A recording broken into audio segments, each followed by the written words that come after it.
अस्सलाम वालेकुम नाज़रीन, आप देख रहे हैं प्रोग्राम सिटी एट 10। मैं हूं आपके साथ आपकी मेज़बान रमशा कंवल। सबसे पहले अहम खबरें, जैसे कि हम देख रहे हैं कि 8 फरवरी को इलेक्शन होने जा रहे हैं और इलेक्शन के हवाले से अगर बात की जाए तो आम तातील का ऐलान कर दिया गया है। इलेक्शन कमीशन की जानिब से कहा गया है कि आम तातील होगी सूबे भर में और इसका नोटिफिकेशन भी जारी कर दिया गया है। आम तातील इसलिए है ताकि आप घरों से निकलें और वोट कास्ट करें और अपना हक़ राय दही इस्तेमाल करें, ताकि ज़्यादा से ज़्यादा लोग जो इंतखाबी मुहिम है, इंतखाब का दिन है, उस दिन जाकर वोट कास्ट कर सकें और उसमें हिस्सा ले सकें। आपने ऐसा नहीं करना कि आप घर में बैठ जाएं और छुट्टी मनाएं। आप ज़रूर निकलें, छुट्टी भी मनाएं, लेकिन थोड़ा सा वक्त निकाल कर वोट डालने ज़रूर जाएं। महकमा तालीम सिंध ने भी सूबे भर में 6 फरवरी से लेकर 9 फरवरी तक तातीलात का ऐलान कर दिया गया है।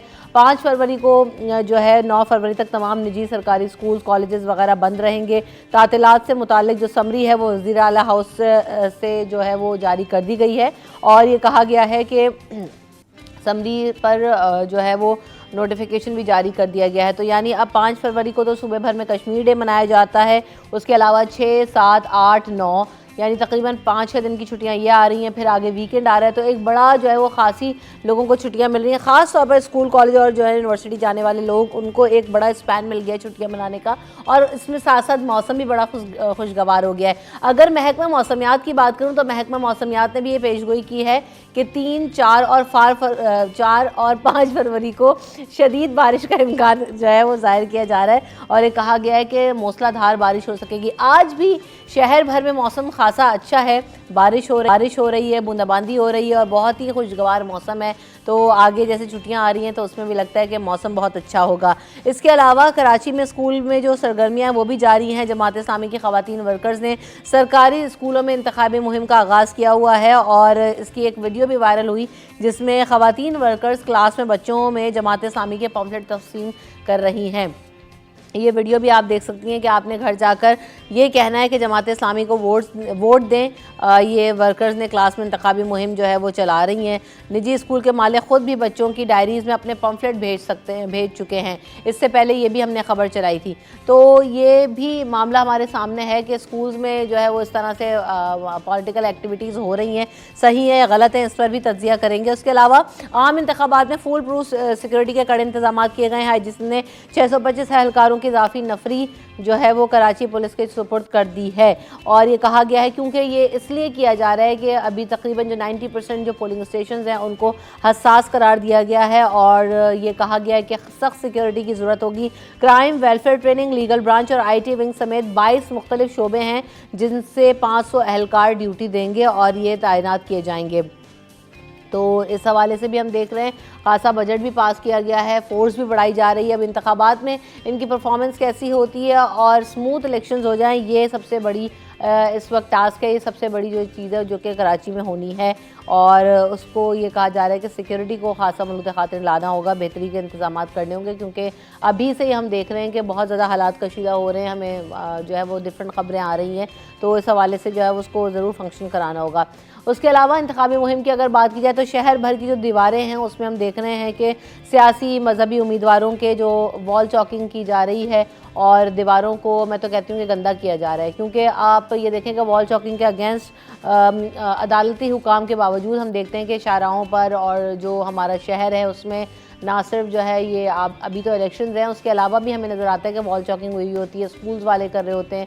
उसके अलावा जो दीगर जो जिनके बिजनेसेस होते हैं, जो डॉक्टर्स होते हैं, उनके हमें इश्तिहारात दीवारों पर नज़र आते हैं। तो अभी तो इस वक्त खैर इलेक्शन का क्योंकि ज़ोर शोर है तो इस हवाले से जो है वो खासी वॉल चॉकिंग हो रही है और वॉल चॉकिंग का पाबंदी है, उसके बावजूद कोई भी इसको रोकने में कामयाब नहीं हुआ। ये वैसी की वैसी है, बल्कि और ज़्यादा बढ़ जाती है। उसके अलावा एप्टमा चेयरमैन ने भी खुशखबरी सुना दी है। मुल्क भर की तमाम सनतों के लिए 9 सेंट्स की फ़ी यूनिट का फार्मूला मंजूर हो गया है। ये फार्मूला क्या है, इसका जो है वो इम्पैक्ट क्या होगा, इस पर भी बात करेंगे।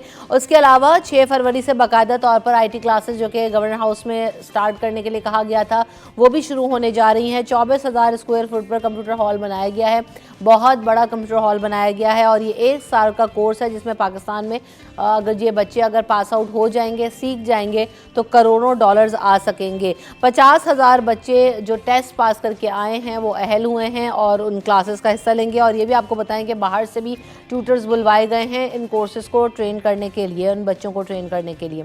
उसके अलावा गवर्नर सिंध कामरान खान टिसोरी ने सिंध तरमीमी ऑर्डिनेंस 2024 की मंजूरी दे दी है। उन्होंने कहा गया है कि पाकिस्तान के आर्टिकल 128 की शिक के तहत इख्तियारात के तहत ये मंजूरी दी गई है कि अवाम घर बैठे इलेक्ट्रॉनिक तरीके से बोर्ड ऑफ रेवेन्यू को अपनी जायदाद की रजिस्ट्रेशन के लिए दरख्वास्त या दस्तावेज़ात जमा करवा सकेंगे। उसके अलावा एक और अच्छी खबर आई मुल्क की मईशत के लिए, वो ये कि OGDCL की तेल और गैस की मकामी पैदावार में बतदरीज इजाफा हुआ है। और ये इजाफा क्यों हुआ है? क्योंकि जो सूबा सिंध टंडोला यार्ड से 350 बैरल खाम तेल यौमिया की पैदावार शुरू हो गई है। जावेद इकबाल साहब, कैसे हैं आप? जी अल्लाह का शुक्र, ठीक ठाक। वालेकुम सलाम। तबीयत ठीक है? जी बिल्कुल। मौसम कैसा था जब आप आ रहे थे? मौसम जैसे सुबह उठे तो पता चला बारिश हो रही है हल्की हल्की, तो लग रहा था कि शायद मुश्किल हो जाएगा ऑफिस आना, लेकिन बस जैसे तैसे पहुंच गया ऑफिस। थोड़ा सा सड़कें भीगी, कहीं आपको पता है थोड़ी सी बारिश हो जाए तो पानी रुक जाता है, लेकिन अभी पानी नहीं था। अभी हम लोग खैर से पहुंच गए। देखते हैं अगर और बारिश होती तो क्या सूरत हाल होती है। और हमारे साथ जो है वो अयाज साहब मौजूद हैं। अस्सलाम वालेकुम। दुल्हन कहाँ है आपकी? वो क्या कह सकते हैं, आप खुद बताएं। सही है, अच्छे लग रहे हैं माशाल्लाह। तभी तो मैंने कहा है दुल्हन घर पर है। दुल्हन को ले आए ना किसी ने, मैंने कितनी दफा आपको कहा है। ऐसे बोलते हैं, मैं हाथ पकड़ के यूं तो चलता नहीं होगा। आज हम आ गए, आज आप हमारे साथ मॉर्निंग शो करें, ऐसे तो नहीं। चले अच्छा किसी दिन बुला लेते हैं आपकी दुल्हन को ना, फ्राइडे को ही बुलाऊंगी अब, ताकि अच्छे से तैयार होकर आए। ट्रांसमिशन शुरू हो गई हैं, इलेक्शन के बाद ही रखते हैं वो भी अब। हाँ मीडिया में ही है तो प्रोड्यूसर साहब कह रहे हैं कि अपनी वाली, वो अपनी वाली को ही ला रहे हैं, आपकी बात नहीं हो रही है। ये वो कह रहे हैं कि अपनी वाली को लाए, इनके कुछ ना हालात ठीक नहीं है। कौन से वाले प्रोड्यूसर? कान में जो कह रहे हैं, हाँ वो छोटा वाला छुट्टी में बड़ा वाला है। तो जो है ना, तो इनका बड़ा मसला है, इनको अभी बात करती हूँ मैंने पीछे से। तो ये तो अपनी वाली लाने को तैयार हैं बहरहाल। लेकिन हाँ, इलेक्शंस की ट्रांसमिशन शुरू हो गई है। इलेक्शंस का जो है वो खासा काम है, छुट्टियां भी बंद हो गई हैं।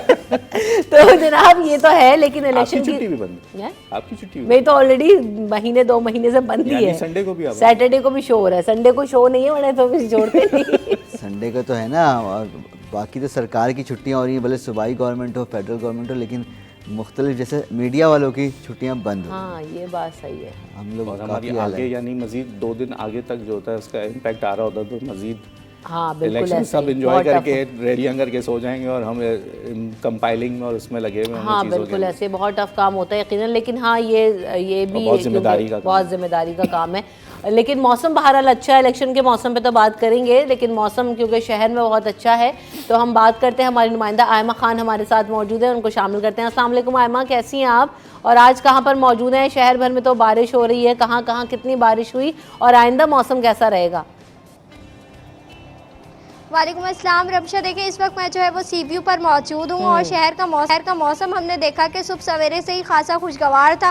जैसे कि महकमे मौसमियात ने पेशन गोई की थी कि आज से जो है वो शहर में रात से बारिश का सिलसिला जारी शुरू हो जाएगा, तो उसके बाद हमने देखा कि सुबह सवेरे से ही बारिश जो है वो बादल बरस पड़े और शहर के मुख्तलिफ इलाकों में कहीं पे तेज़ तो कहीं हल्की बारिश का सिलसिला जो है वो देखने में आया। जिनमें बिलखसूस बात करें तो गुलिस्तान जौहर में जो है वो तेज़ बारिश हुई। इसके साथ ही साथ जो है वो नॉर्थ नाज़िमाबाद में भी जो है वो दरमियानी दर्जे की बारिश जो है वो रिकॉर्ड की गई।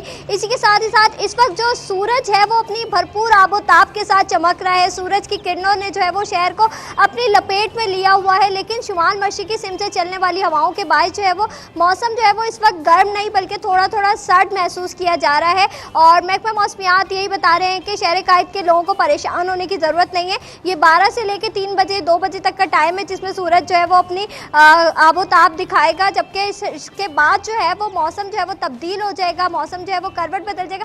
अच्छा रमशा, देखिए शहर कायद का जो मौसम है ना ये खासा बेएतबार है। हम देखते हैं कि कभी सर्दी हो जाती है, कभी अचानक से जो है वो बारिश शुरू हो जाती है, कभी जो है वो शहर में गर्मी शुरू हो जाती है। हम फैब के महीने में ही ना 2 मौसम को इंजॉय कर रहे हैं, गर्मी भी इंजॉय कर रहे हैं और साथ में सर्दी भी इंजॉय कर रहे हैं, बारिशों को भी हम जो है वो इस वक्त इंजॉय कर रहे हैं। 3 मौसम हो गए ना, बारिश भी आ गई, गर्मी सर्दी सारे मौसम है। बिल्कुल सही कह रही हैं आयमा।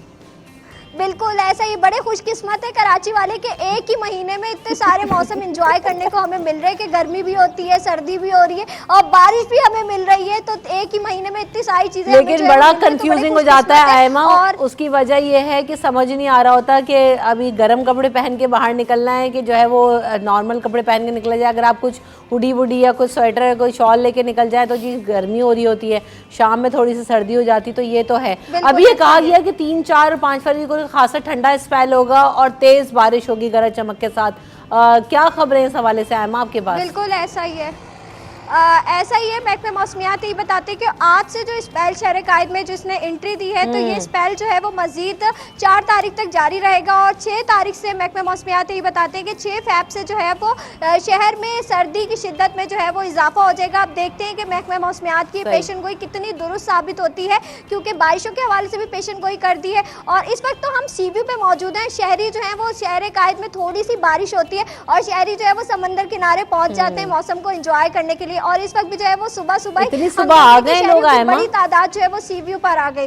बिल्कुल ऐसा ही है। कैमरामैन शाहजेब आपको के तो समंदर पे भी खासा रश दिखाई दे रहा है और अभी हम जो है वो पार्क में मौजूद है और यहाँ पे भी आप देखें स्क्रीन पे तो काफी सारे लोग जो है वो यहाँ पे अपने बच्चों को, छोटे छोटे बच्चों को लेकर जो है वो मौसम से लुत्फानंदोज होने के लिए सी व्यू पर आ चुके हैं और खासा एंजॉय कर रहे हैं। वो क्योंकि हाँ, पकोड़े समोसे ना खिला देना आयमा, सुबह सुबह शाम में खाएंगे पकोड़े समोसे। इस वक्त तो खैर नाश्ते चल रहे होंगे यकीनन। और जैसे आयमा बता रही है तो क्योंकि ये साहिल समंदर से जो पार्क बना हुआ है जहाँ पर आयमा इस वक्त खड़ी हुई है वो थोड़ा सा दूर है, तो साहिल पर यकीनन लोग होते हैं और वहाँ पर एंजॉय कर रहे होते हैं। खैर कराची वालों का खासा है, कोई भी टाइम हो आप अर्ली मॉर्निंग जो है वो सनराइज देखने लोग जा रहे होते हैं और बहुत अच्छा लग रहा होता है इस मौसम में, तो खैर बहुत ही मज़ा आता है। Thank you so much Ayma Khan for updating us, हमारे साथ आप मौजूद थी।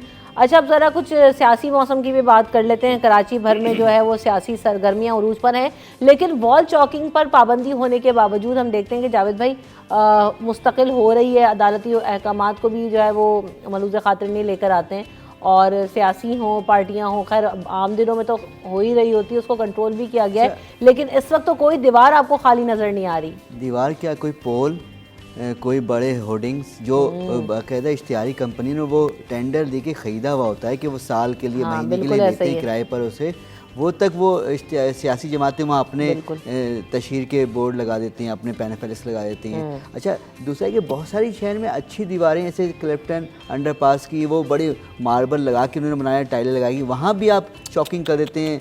ऊट पटांग सियासी जमातें या फलां समाजी तंजीम, मजहबी तंजीम, तो ये थोड़ा समझने की ज़रूरत है कि भाई जो इतना पैसा लगा के बेहतर किया गया, थोड़ा उसको खूबसूरत बनाया गया, तो उसका ख्याल रखो, कुछ तो थोड़ा सा हल्का हाथ रखो।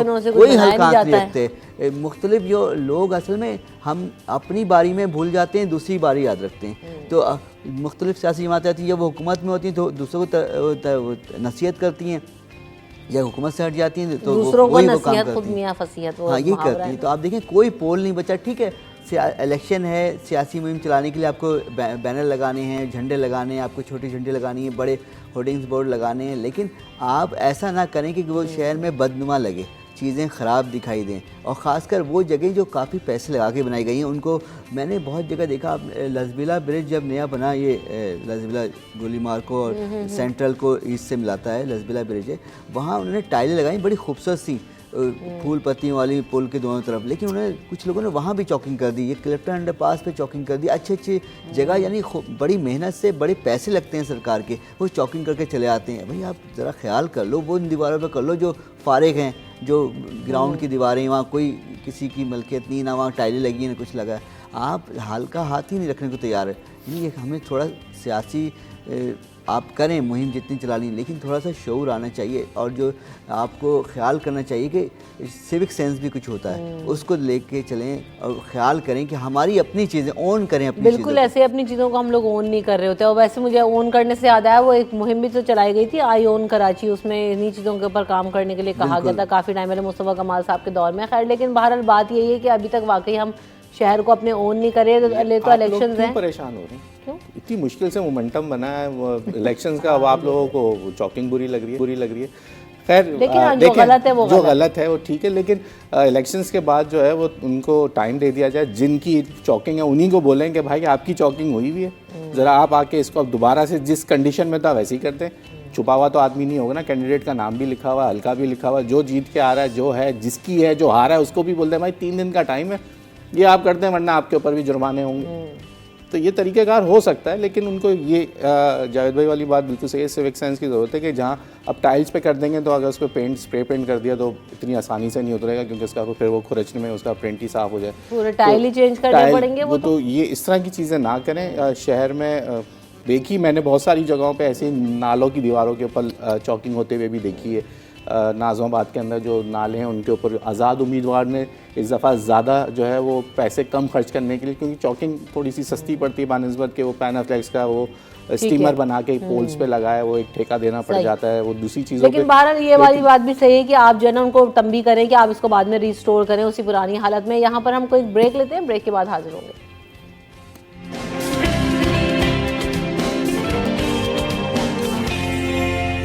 Welcome back in city at 10। तो जनाब हम बात कर रहे थे इलेक्शन मुहिम के हवाले से। सरकारी जो मुहिम है, सरकारी मुहिम खैर जो इलेक्शन कैंपेन्स हम देख रहे हैं स्कूल्स में भी चलाई जा रही है, निजी स्कूल्स के अंदर भी, और इलेक्शन के हवाले से जो निजी स्कूल के साथ साथ सरकारी स्कूल हैं वहाँ पर भी हम देख रहे हैं। अभी हम वॉल चॉकिंग्स की बात कर रहे थे, जो स्कूल्स हैं उनकी बिल्डिंग्स पे भी, उनकी जो इमारतें हैं वहाँ पे जो दीवारें हैं उस पर भी वॉल चॉकिंग तो एक तो कर दी गई है। और ये मुझे इस दफ़ा समझ में नहीं आया कि जो स्कूल में बच्चों की डायरियों में पम्फलेट्स बट रहे हैं जावेद भाई, उसके अलावा जो है वो जो प्रिंसिपल हैं वो भी इन्वॉल्व हैं पॉलिटिकल कैंपेन स्कूल्स में चलाने पे। क्या आप लोगों का इस पर जो है वो देखिए ये बहुत ही गलत तरीका है।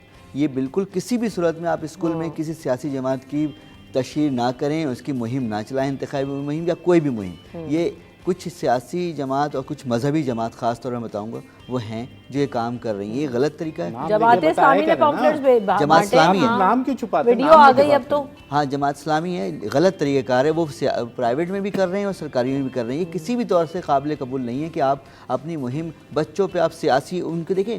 कभी कभी ऐसा होता है फिर ये बच्चों में तफरीक बढ़ती है कि वो उस जमात का, उसमें जो याद है जब मैं स्कूल में पढ़ता रहा तो ऐसे होते थे, लेकिन हमारे यहाँ कम से कम स्कूल में मुहिम नहीं चली थी किसी भी तरह की, किसी सियासी जमात ने एंट्री दी। ये कॉलेज से शुरू हो जाता है चक्कर, कॉलेज से चले तो बच्चे ग्रोन अप होते हैं, तो छोटे बच्चों को तलबा स्कूल में तंजीम आप होती कर रहे हैं, हैं। वो ये कर रही होती हैं कि उन्होंने अपनी अपनी वहाँ नस्ल को परवान चढ़ाते हैं, इस तरह से अपना एक प्रोपेगेंडा उनको देकर, जो भी उनके नज़रियात हैं उनको देकर। लेकिन ये किस तरह स्कूल में नहीं होना चाहिए और इनको ग्रेस करना चाहिए, ख़ासकर जो जमात इस्लामी वो ये कर रही है। तो मेरे कोई ज़ाती इख्तलाफ नहीं उनसे, लेकिन अगर आप ऐसा करेंगे तो इससे दूसरे भी, फिर अगर दूसरी जमातें भी अपने इलाकों के स्कूलों में चले जाएँ तो चीज़ें ख़राब होंगी, बेहतर नहीं होंगी। आप स्कूलों को छोड़ दें, लेवल पे जो है ना वो जरा इसके ऊपर सख्ती होनी चाहिए। स्कूल लेवल पे नहीं, आप कॉलेज और यूनिवर्सिटी में बच्चे ग्रोन अप होते हैं, समझ सकते हैं, लेकिन ये तो बहुत ही NA 248 का वाक़या है जी। और ये इलाका जो है ये नाज़िमाबाद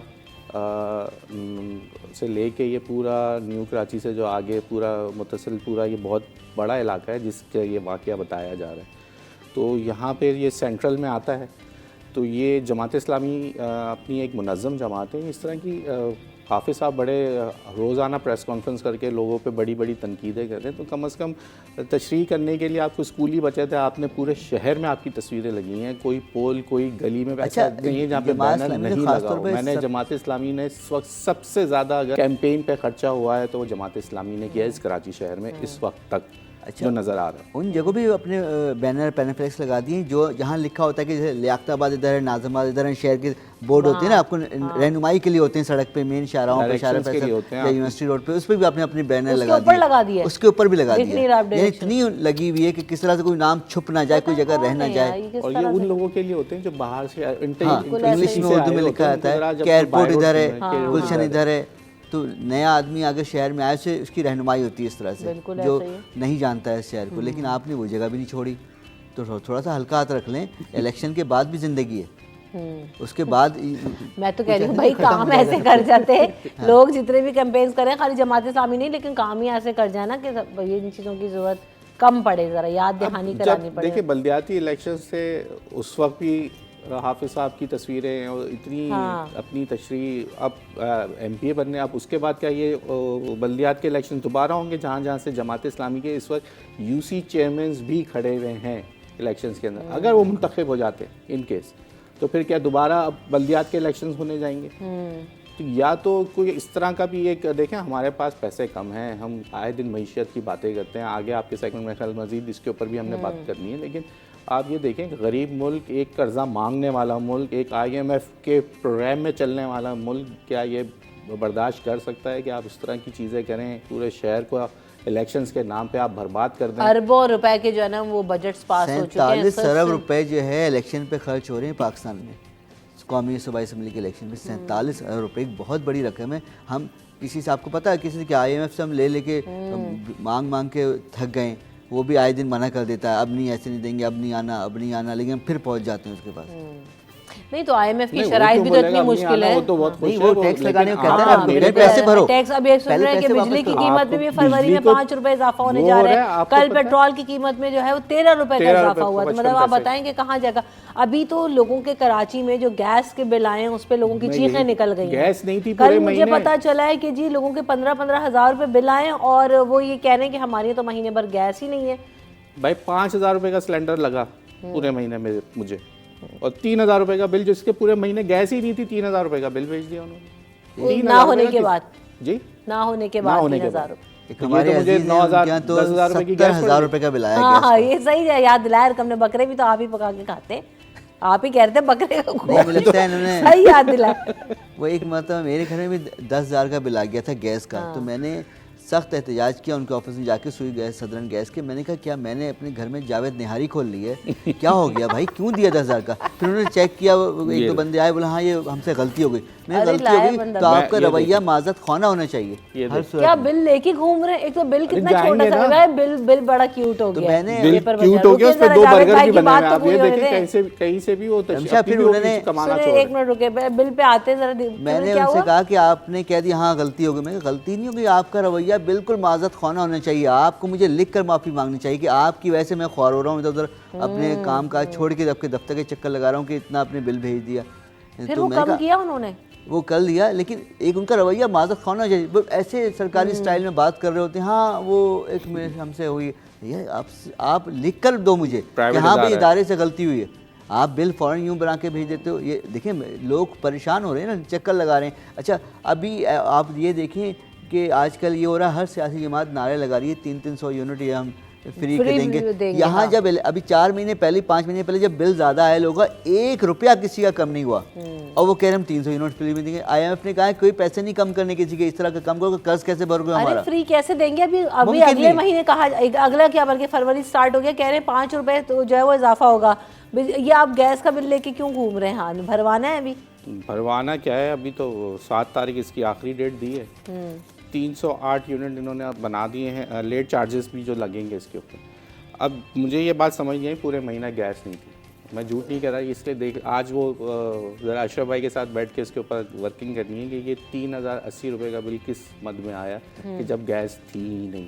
यही मैं हैरान थी। अब इसके अंदर मैं जो ये देख रहा हूँ, उन्होंने जो चार्जेस लगा दिए वो 1,500 रुपये गैस के चार्जेस लगा दिए, फिक्स चार्जेस उन्होंने 1,000 रुपये के लगा दिए। उसके बाद स्टैंडर्ड चार्जेस हैं जो कि 470 रुपये के। स्टैंडर्ड चार्जेस क्या हैं जी, ये भी हमें समझा दें वो लोग, what's mean about this standard charges.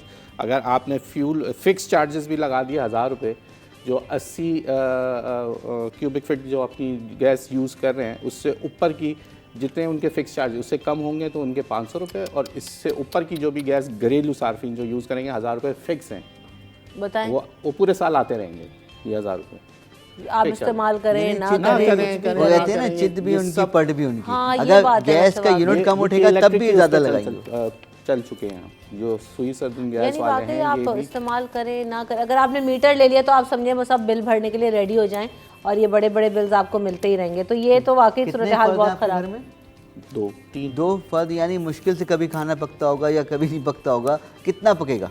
क्यों नहीं पकता होगा? उनको देख के नहीं लग रहा बकरे खाते हैं घर में? नहीं यानी कितना पकेगा 3 अरे भाई एक दफा पक जाता है, 2 टाइम 3 टाइम आदमी खा ही लेता है घर में होते हैं। अयाज ने तो सिलेंडर भी रखा हुआ है, बताया ना अयाज ने, क्या सिलेंडर भी यूज कर रहे हैं। बेसिकली ये कि फादर क्योंकि बीमार हैं तो उनके लिए कुछ चीज़ें वगैरह बनती हैं, तो बस और कुछ ज़रूरत नहीं है। लेकिन बंदा परेशान यूँ होता है कि ये अब आप गैस सिलेंडर भरवाएं या इनकी पैसे भरें। अब ये अगर इन टोटल करें तो ये 9,000 रुपये पड़ गया मुझे। हाँ एग्जैक्टली, वाकई हम लोग ठीक रहे, हमारे हमने तो खाली सिलेंडर ही चलाया था, हमारा तो ठीक था। कम से कम बिजली, ये गैस का बिल तो नहीं आया। बहरहाल ये तो मसले हैं, लेकिन ये वाकई ये का हल कैसे होंगे? इलेक्शंस पे भी हम बात कर रहे हैं, इन मसाइल पर भी बात कर रहे हैं, कुछ अच्छी खबरें भी होंगी, लेकिन ब्रेक ले लेते हैं, उसके बाद शामिल करेंगे।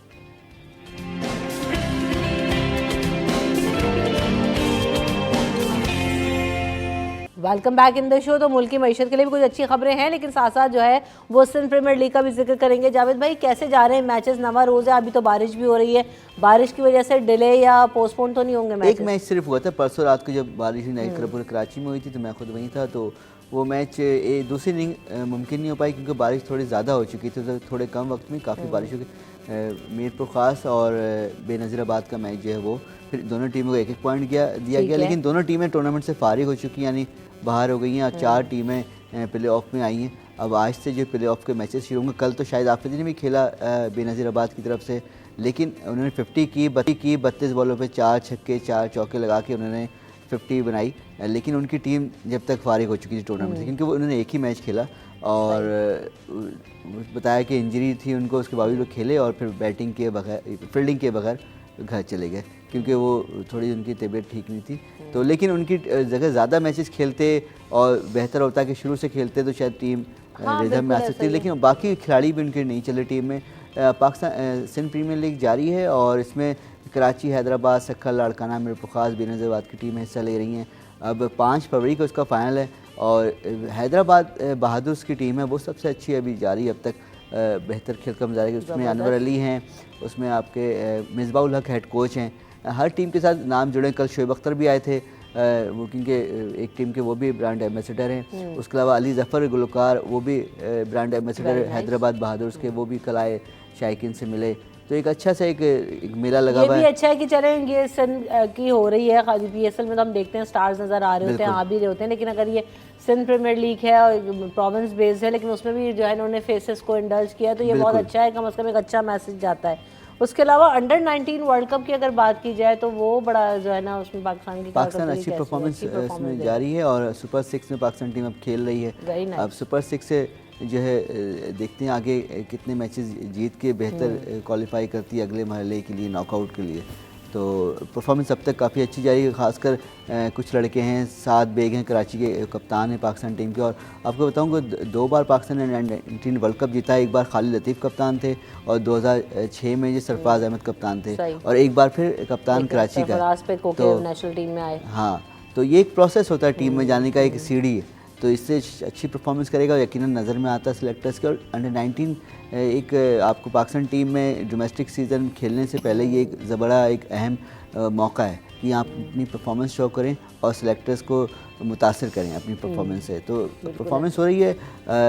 मोहम्मद यूसुफ जो पाकिस्तान टीम के साबिक कप्तान हैं, ज़बरदस्त बैट्समैन रहे हैं, वो हेड कोच हैं पाकिस्तान के, और शोएब मोहम्मद मैनेजर हैं। शामिल हुसैन पाकिस्तान की तरफ से अच्छी परफॉर्मेंस दे रहे हैं, और बैस शाह हैं।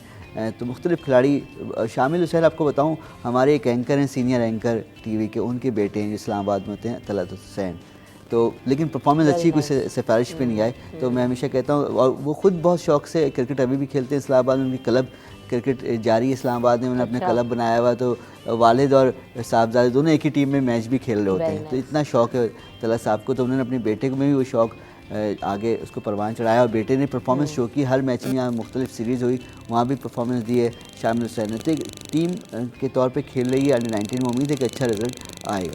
चलिए, उम्मीद तो ये करते हैं कि अगर ये जीत जाए तो अच्छा, और वाकई अगर लड़के अच्छा खेलेंगे तो आगे PSL है और फिर आगे वर्ल्ड कप भी है, और आपने बताया था कि सीरीज़ भी आ रही हैं, तो लड़के यहाँ से पिक हो सकते हैं। इसके बाद जो है लीग है 17 फरवरी से मुल्तान में शुरू होगी, कराची में 18 मार्च को फाइनल होगा। उसके बाद पाकिस्तान ने इंग्लैंड जाना हुआ, 4 T20 खेलेगा पाकिस्तान टीम, और इंग्लैंड आखिरी मैचेस होने T20 वर्ल्ड कप से पहले, क्योंकि वर्ल्ड कप अमेरिका और वेस्ट इंडीज़ मुश्तरका मेज़बान है। 1 जून से होगा ये वहाँ। अच्छा, तो पाकिस्तान के लिए 4 मैचेज हैं उससे पहले। अब देखते हैं पाकिस्तान उन मैचों में क्या परफॉर्म करता है। और बहुत अच्छा मौका मिल गया कि जो है ना अपने आप को प्रिपेयर कर लें और तैयारी कर लें। टीम को जो है वो टीम वर्क नज़र आना शुरू हो जाए, क्योंकि हमें अभी इस चीज़ का फुकदान नज़र आ रहा है टीम के अंदर कि टीम वर्क नहीं है। हाल ही में जो पाकिस्तान ने दौरा मुकम्मल किया न्यूजीलैंड का, वहाँ 5 मैचों में सिर्फ 1 मैच पाकिस्तान जीत सका है। 4 मैच को पाकिस्तान को शिकस्त हुई थी। सही। अगर हम ये स्पोर्ट्स पे तो बात हो ही रही है, कल एक अच्छी खबर भी आई। एप्टमा चेयरमैन ये कह रहे हैं कि मुल्क भर की तमाम सनतों के लिए 9 सेंट्स की फ़ी यूनिट का फार्मूला मंजूर हो गया है। क्या है ये फार्मूला याज, और इसका क्या फ़ायदा होगा? देखें, इस वक्त जो कॉस्ट ऑफ डूइंग बिज़नेस है सनतकारों के लिए बहुत इंतहाई मुश्किल हो गया था, क्योंकि गैस की कीमतों में भी जो इजाफा हुआ, 2100 से लेके 2500 जो है जो है उसकी बढ़ा दी गई थी कीमत। साथ ही जब ये महंगी हुई तो जो बिजली का टैरिफ है वो 70 रुपये से जो है यूनिट उनका ऊपर था। तो अगर ये 9 सेंट्स पे चले जाते हैं तो ये तकरीबन 25 रुपये पे आ जाएगा जो इसका यूनिट होगा इंडस्ट्री के लिए। जो इंडस्ट्री उनकी उम्मीद ये है कि जो बंद हो गई हैं ख़ासकर जिनकी बिजली और जो अपने ख़र्चे पूरे नहीं कर पा रहे थे इस मद में, तो अब IMF से ये बात, क्योंकि बिजली के अंदर हम जैसे प्राइसेस बढ़े हैं आप और हमारी घरेलू सार्फिन से भी निकाला गया, तो इसी तरीके से इंडस्ट्री के ऊपर भी बोझ डाला गया जो काफ़ी हमने देखा पिछले दिनों चीख रहे थे इंडस्ट्री वाले।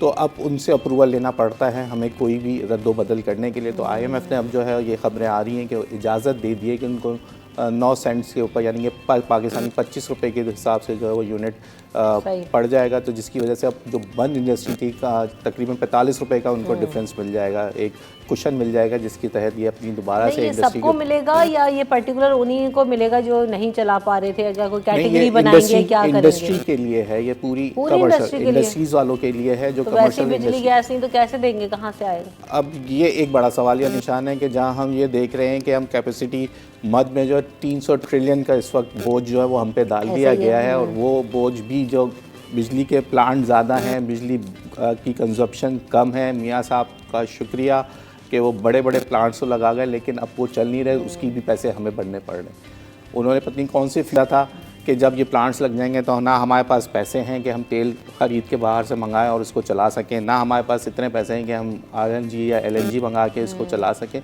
तो ये कुछ प्लानिंग जो है ना हमारे यहाँ होती नहीं है। क्या सोच होती है कोई चीज़, अगर वो सोच को वो लोग के दूसरी सियासी हुकूमत आके उसको रोक देती है, ये एक सबसे बड़ा मसला है। मईशत के साथ खेला जाता है। तेल और गैस की पैदावार में भी जो है वो इजाफा हो रहा है, इस पर भी हम बात करेंगे। तो ये क्या किस तरह से जो है ना वो फ़ायदा दे सकता है, इस पर बात करेंगे, लेकिन आफ्टर दिस ब्रेक हाजिर होते हैं।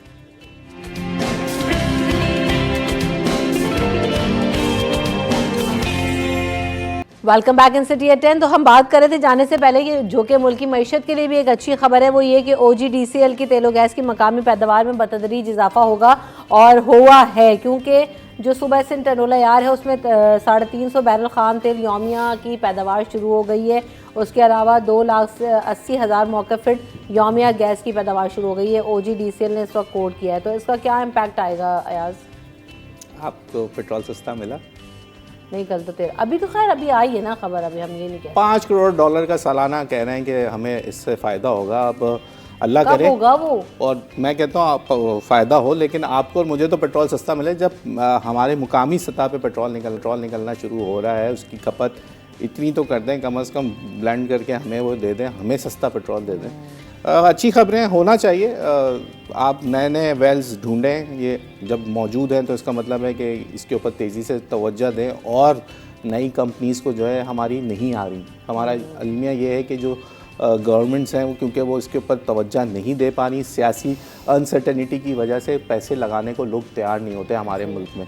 तो ये एक बहुत हमारे पास हैं, ऐसे वसाइल मौजूद हैं, उसको ढूंढने की ज़रूरत है हमारे पास। जब ये OGDCL काम कर सकता है तो PPL भी काम करता है, और भी दूसरी कंपनीज़ हैं, वो भी और नई कंपनीज़ को आप आने दें ताकि नए नए वेल्स निकलें, आपको और मुझको इसका फ़ायदा पहुँचे, ताकि आम आदमी को जो है वो अभी देखें ना कि थर्ड कोल पावर प्लांट की जब हम बात करते हैं, तो खैर हम तेल की बात कर रहे हैं, लेकिन बिजली के भी कितना बड़ा इशू है। उसमें कहा गया था कि इधर से जो बिजली पैदा होगी फिर विंड मिल्स लगाएंगे, तो उन्होंने कहा था कि ओवरऑल सिस्टम में जाएगी और ये पूरे मुल्क को इसका फायदा होगा। वो कब होगा, इस बात को सुनते हुए भी मैं तो 6 साल से सुन रही हूँ। हाँ, सुहाने सपने सब दिखा, मुझे तो ऐसा लगता है काम हो रहा है वहाँ पे, जब ये बोलते हैं ना लेकिन फायदा नहीं मिल रहा, फला ज़खायर आएंगे, फला वो क्वांटिटी आएगी तो चीज़ें सस्ती होंगी, उल्टा होता है और महंगी आती हैं। थर्ड से अगर नहीं तो बिजली सस्ती होनी चाहिए, आप तो महंगी कह रहे हो। वो कहा जाता है रशिया से ऑयल पानी की जहाज़ पे आ रहा है, सस्ता को उल्टा महंगा हो गया। जब जब हम आसरा देते हैं, सब विभाग दिखाते हैं, उल्टा होता है उसका। तो भाई ऐसे दो नहीं, ताकि हम किसी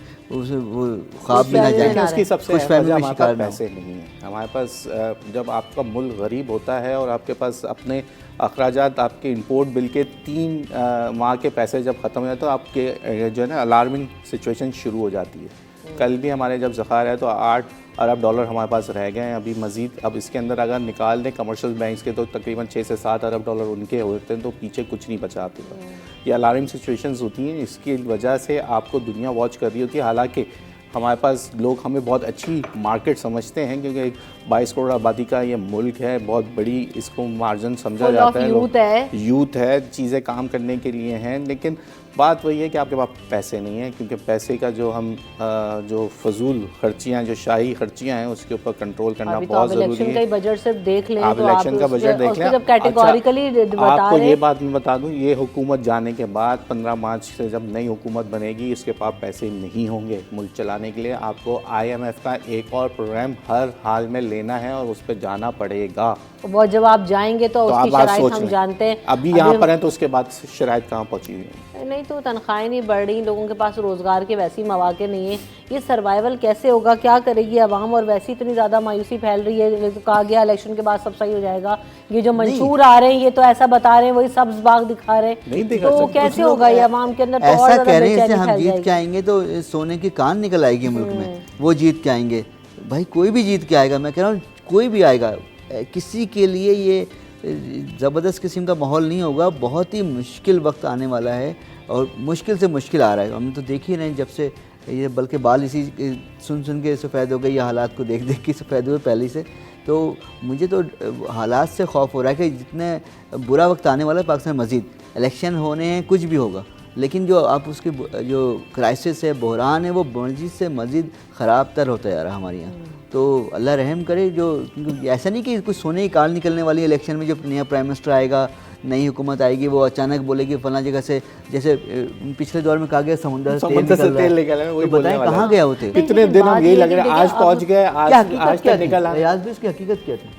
उसकी देखिए, मैं जहाँ तक समझता हूँ जो वो कंपनी थी वो अमेरिकन कंपनी थी, और वो जो शिप्स जो काम करते हैं वो ऐसे काम नहीं करते। उनके पास बहुत जदीद किस्म के आलात होते हैं, वहीं पे वो डिगिंग करते हैं जाके, वहीं पे वो साउंडिंग्स लेते हैं जाके। यानी साउंडिंग्स वो होती हैं जो रीडिंग्स ली जाती हैं कि इस कितने तय में जाके ये काम कोई चीज़ मौजूद है। उनको यकीनन कोई इंडिकेटर्स मिले थे कि कोई चीज़ मौजूद है। वहाँ पे डिगिंग भी की गई। आपको अगर याद हो तो बहुत ज़्यादा शोर थी उस वक्त की हुकूमत की चीज़ें, बस आज ही खुशखबरी मिलने वाली है, कल खुशखबरी मिलने वाली है, लेकिन ऐसा नहीं हुआ। उसके अंदर कहा यह जाता है कि कोई इंटरनेशनली हम पे प्रेशर आया था, जिसकी वजह से वो वेल्स जो हैं वो नहीं मज़ीद उसके ऊपर काम किया गया, और जिनकी वो कंपनीज थी वो भी बैरून इसका मतलब तो यही है ना कि आप हर काम जो है वो एक्सटर्नल प्रेशर पे कर रहे हैं, आप अपने मुल्क के हालात को नहीं देख रहे हो, तो मायशत को नहीं देख रहे। इसकी वजह ये है कि हम सबसे अपना कशकोल लेके पहुंचे हुए ऐसा ही है, हैं, बिल्कुल सही बात। उनके बर्डन में है, उनकी हमें कमांड्स लेनी पड़ रही हैं। हम जब तक खुद कफील, जब तक चीज़ें नहीं कर सकेंगे, जब तक रिकॉर्डिंग जो हमारा मामला है हमारे पास होते हुए, हम 99 से रिकॉर्डिंग की बातें सुन रहे हैं, वो आज तक वो सोना, चांदी, तांबा, कॉपर, वो चीज़ें निकल ही नहीं पाई। और वो कभी इंटरनेशनल अदालत में चले जाते हैं, कभी हमें कहीं ना कहीं फंसा के रखा हुआ है। तो हमें अपने पैरों पे खड़े होने नहीं देते। उसकी सबसे बड़ी वजह यह है कि हम उनके पैसों के बोझ, मुझे ऐसा लगता है जो सियासी मंशूर है ना, उनमें प्रैक्टिकल बातें होनी चाहिए और ये बताना चाहिए कि how are you going to deliver, क्योंकि अब इस चीज़ की ज़रूरत है। ये सियासी जो है ना वो मनारों से निकल आएँ, इन बातों से निकल आएँ, क्योंकि आप नहीं कर सकेंगे और फिर आवाम के अंदर मायूसी और तजब्जुब होगा। कुछ कह रहे थे वेरी क्विकली जावेद भाई। सच बताएं कि ये मुश्किल है, हाँ, प्राइम मिनिस्टर हम होंगे या नहीं होंगे, जो भी होगा उसको ये मुश्किल फेस करनी पड़ेगी। लेकिन किसी भी सियासी जमात को ये नहीं बता रही, सब कह रही है बस हमें दे दो गवर्नमेंट, हमें दे दो कुर्सी, हम सही कर देंगे, प्राइम मिनिस्टर हम होंगे तो बस बेस्ट हो जाएगा।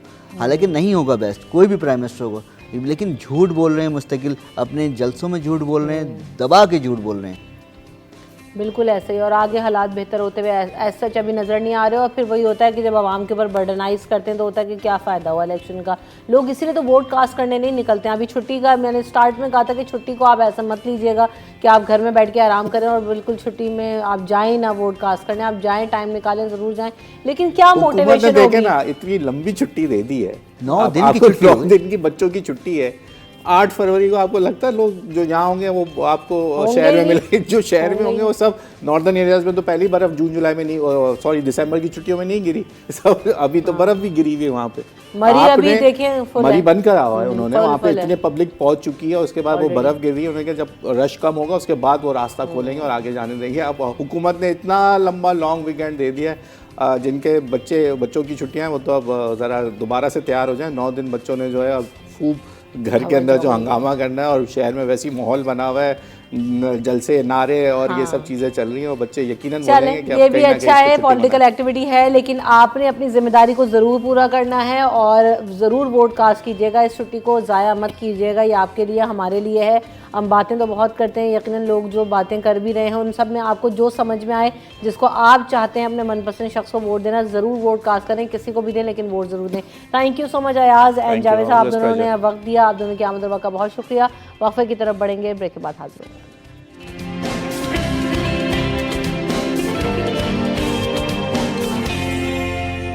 Welcome back in city 10। तो जनाब अब हम बात करेंगे, हमारे साथ जो मेहमान मौजूद हैं वो नेशनल चैंपियन हैं मुईद बलोच और 400 meter race athlete record holder हैं, साउथ एशियन ब्राउन मेडलिस्ट हैं। वेलकम करते हैं आपको शो में। अस्सलाम वालेकुम मुईद, कैसे हैं आप?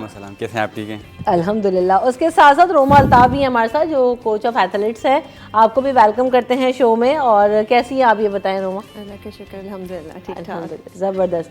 तो मुईद ये बताएं, आप अभी तक कितनी जो है वो चैंपियनशिप्स में हिस्सा ले चुके हैं और कैसा ओवरऑल आपका जर्नी जा रहा है? अलहमदिल्ला, जर्नी तो बहुत अच्छी जा रही है। मैं अभी तक 7 कंट्रीज विज़िट कर चुका हूँ। उन कंट्री में मैं Japan, Sri Lanka, Iran, Thailand, 2-3 country और भी हैं। तो पाकिस्तान के लिए पूरी कोशिश होती है कि यहाँ पे जाके इंटरनेशनल लेवल पे पाकिस्तान के लिए मेडल लेना, तो कोशिश जारी है हमारी। अच्छा, आप रिकॉर्ड होल्डर भी हैं 400 मीटर रेस में, क्या रिकॉर्ड है आपका, क्या टाइमिंग्स है? पहले का रिकॉर्ड था राना सगीर अहमद के, एक प्लेयर थे हमारे पुराने बहुत अच्छे, तो उनका रिकॉर्ड था 46.75। तो ईरान में जब मैं गया हुआ था तो मैं उस वक्त बहुत ही ज़्यादा तैयारी में था, बहुत अच्छा टाइम करने के लिए मैं गया हुआ था ईरान। तो मैंने अपनी पूरी कोशिश की थी कि मैं अच्छे से अच्छा टाइम करूं, पाकिस्तान का नया अच्छा रिकॉर्ड करूं। तो अभी का जो रिकॉर्ड है मेरा 46.73 है। वेरी नाइस, ज़बरदस्त। तो ये जो रिकॉर्ड है ये पाकिस्तान में ही है या जो है वो एशिया में है या डिफरेंट? ये जो रिकॉर्ड है ये पाकिस्तान का रिकॉर्ड है। जो एशिया का होता है वो अलग होता है और साउथ एशिया का अलग होता है, वर्ल्ड का अलग होता है। जो मैंने रिकॉर्ड किया है वो पाकिस्तान का रिकॉर्ड किया है।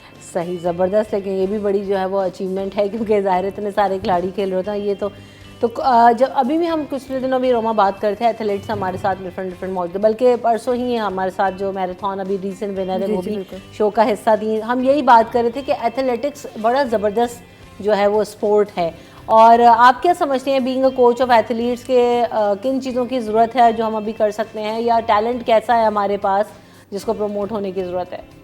देखिए टैलेंट तो बहुत है हमारे पास, हमारे मुल्क में ज़ाहिर टैलेंट की तो कमी नहीं होती है, हर बच्चा एक डिफरेंट होता है। और हमारे पास फैसिलिटीज़ की बहुत कमी है, तो हमें बच्चे को फैसिलिटेट करना चाहिए, हमें ऐसे प्लेटफॉर्म्स बच्चों को देना चाहिए, डिफरेंट ग्राउंड्स को हमें आबाद करना चाहिए सबसे पहले तो, क्योंकि ग्राउंड्स नहीं है, प्लेटफॉर्म्स नहीं है। अगर हम ये डेवलप करेंगे तो डेफिनेटली बच्चे आएंगे और इसी तरीके से प्रमोशन होगी, या किसी भी स्पोर्ट को आगे बढ़ने के लिए इन चीज़ों की ज़रूरत है कि आपको इस लेवल पे काम करना होगा। बिल्कुल, जैसे उसने हमें बताया था, बच्ची का नाम मैं भूल रही हूँ, मैराथन विनर महानूर। महानूर ने बताया कि सिर्फ नेशनल कोचिंग सेंटर में जा सकते हैं, वहाँ पर ट्रैक अवेलेबल है। उसके अलावा डिफरेंट जो प्राइवेट क्लब्स हैं वहाँ तो है, लेकिन जाहिर है प्राइवेट क्लब्स की मेंबरशिप नहीं, वो ट्रैक तो हमारे कराची में एक ही ट्रैक है। वही तो मैं कह रही हूँ, वो भी एक्सपायर हो चुका है, मतलब बहुत अरसा हो गया, उसको भी अब चेंज होने की ज़रूरत है। सो बहुत डिफ़िकल्ट है, यही मैं कह रही हूँ, हमें बच्चों को जगह ट्रैक्स प्रोवाइड करने होंगे, तभी एथलेटिक्स या ट्रैक एंड फील्ड आगे बढ़ सकेगी। हालांकि बड़े बड़े इलाकों में ग्राउंड्स मौजूद हैं जी जी, और हम चाहें तो उन स्पेसेस को यूटिलाइज कर सकते हैं, उधर ट्रैक्स बना सकते हैं।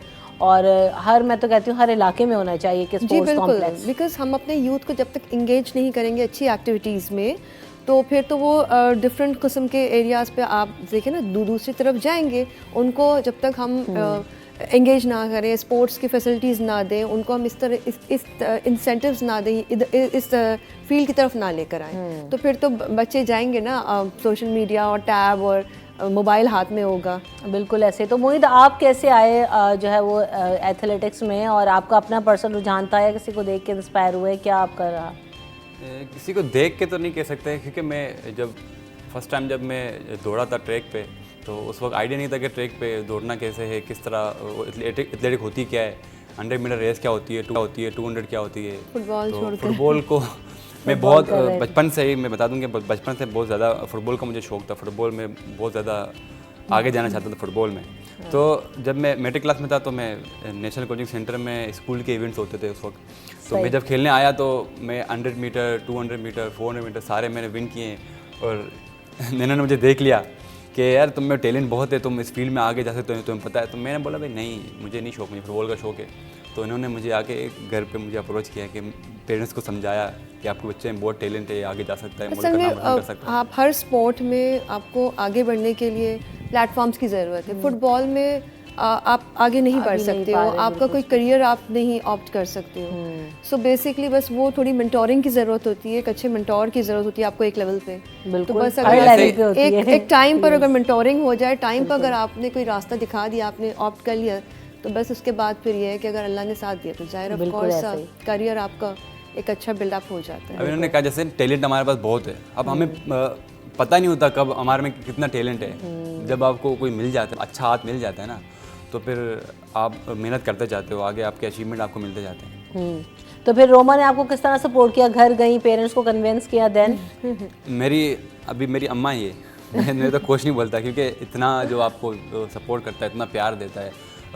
देखिए सबसे ज़्यादा ज़रूरी भी है कि आपको जब सपोर्ट मिलेगा और प्यार मिलेगा ना, तो मुझे लगता है कि दुनिया में आप कुछ भी कर सकते हैं। सही बात है, बिल्कुल नहीं। और दूसरा मुझे ज़ाहिर इसको मैंने अडॉप्ट करना पड़ा, मतलब इसको कन्विंस करके इसको फुटबॉल से हटाने के लिए इतना आसान नहीं था। इसको मैंने अडॉप्ट किया, मैंने अडॉप्ट करके मैंने कहा अब जब जो बात मैं कहूँगी तुम्हें सुनना है, यू ना। अच्छा, इन्होंने जब मुझे वो बिल्डअप ना करो ना। जब मुझे ट्रेनिंग करवाया तो बीच में जब नया था ना, मैं तो इनसे चुप के फुटबॉल का मैच भी खेलता था, क्योंकि स्कूल वो क्रेविंग तो होती है ना, जाहिर जैसी जाहिर सी बात है, मेरे लिए बहुत मुश्किल था छोड़ना। और मैं अपनी टीम की उस वक्त रीढ़ की हड्डी बन चुका था कि अब मिडफील्ड में खेलते हो, अपने फॉरवर्ड्स को खिलाते हो, तो इनको पता चल जाता कि जब मैं मैच खेल के आता था अगले दिन ट्रेनिंग करने के लिए, मुझसे ट्रेनिंग नहीं होती थी। मुझे गुस्सा भी आता था, यार मैं क्या कर रहा हूँ, मुझे इस फील्ड में आगे जाना है तो मैं फुटबॉल क्यों खेल रहा हूँ, मेरा करियर ही इसी फील्ड में है, मुझे इस फील्ड में बहुत आगे बहुत कुछ करना है। तो मैंने बहुत मुश्किल से फुटबॉल को बाय बाय कर दिया।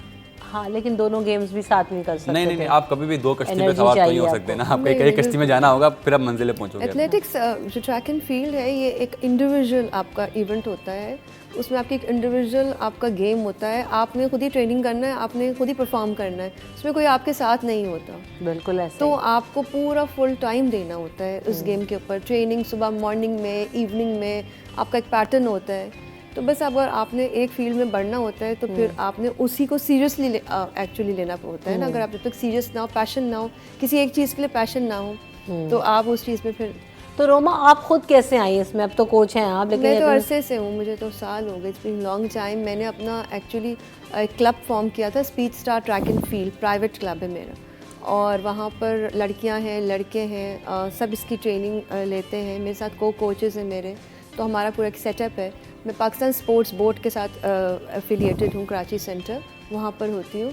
और अरसे से सिंध की टीम मैं ही लेके जाती हूँ, और सिंध के प्लेयर्स सारे, सिंध की पूरी टीम को मेंटोरिंग, कोचिंग, और उसके बाद अब तो इंटरनेशनल लेवल पे माशाल्लाह ये बहुत जाता है, परफॉर्म करता है। काज़ाकिस्तान, टर्की, ईरान, ये सारी कंट्रीज़ अभी ये सारा गेम्स खेल चुका है। और भी टैलेंट्स हैं आपके पास जो भी परफॉर्म कर रहे हैं? जी बिल्कुल। एथलेटिक्स से रिलेटेड ही होता है या दीगर स्पोर्ट्स में? नहीं, मैं सिर्फ track and field, specialized field और फिटनेस के बच्चों को बेसिकली देखें। अगर बच्चा फिट है तो वो किसी भी स्पोर्ट की तरफ जा सकता है। तो एक बेसिक जो आपकी होती है स्पोर्ट्स का पहला जो स्टेप वो फिटनेस होता है। तो मेरे पास सारे बच्चे फिटनेस कर रहे हैं। अब जो उसके बाद अगर वो किसी स्पोर्ट को ऑप्ट करना चाहते हैं, वो किसी और स्पोर्ट को की तरफ जाते हैं।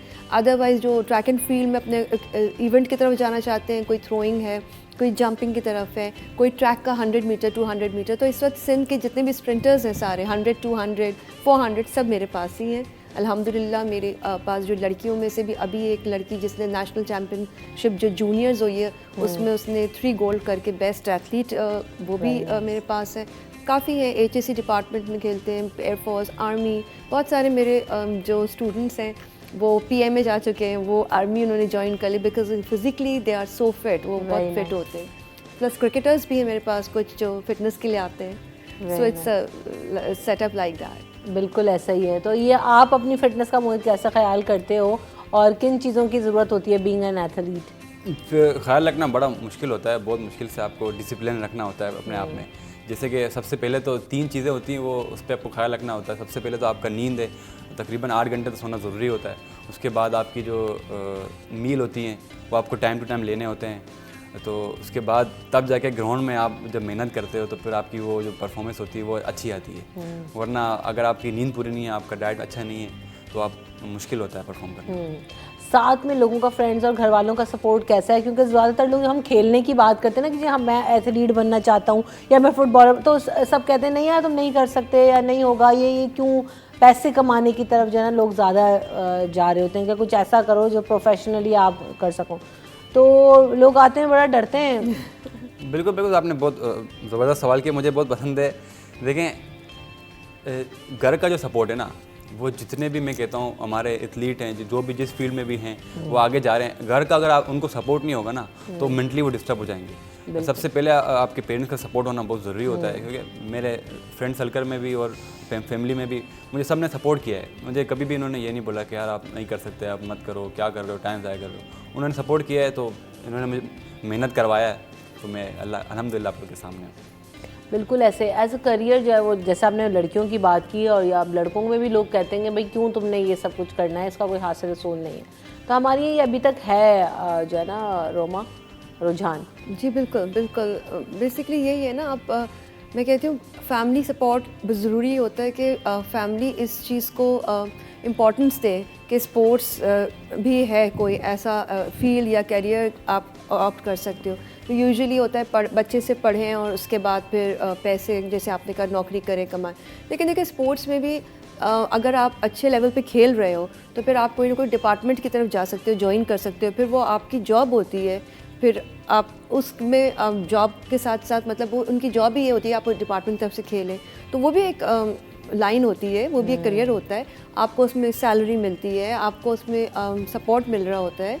तो जो ज़्यादा ऑफ कोर्स ना पढ़ सके या जिनको पढ़ने का शौक़ नहीं होता है, हमें चाहिए हम उन बच्चों को फिर इस तरीके से चैनलाइज करें कि हम उनको इस सारी साइट पर लेकर आएँ कि अगर उनमें पोटेंशियल है तो वो अपने इस स्किल को यूज़ करें और फिर वो डिपार्टमेंट्स वगैरह ज्वाइन करें, अच्छे लेवल पे खेल कर वो इस साइट पर आ जाए फिर। अच्छा, हम यहाँ पे ब्रेक लेंगे, ब्रेक के बाद जब वापस आएंगे तो बताएंगे भी आपको कि कौन सी उम्र से आप जो है वो ट्रेनिंग कर सकते हैं, क्या टिप्स हैं और किस तरह से आप इस फील्ड में आ सकते हैं अगर आना चाहें तो, आफ्टर दिस ब्रेक।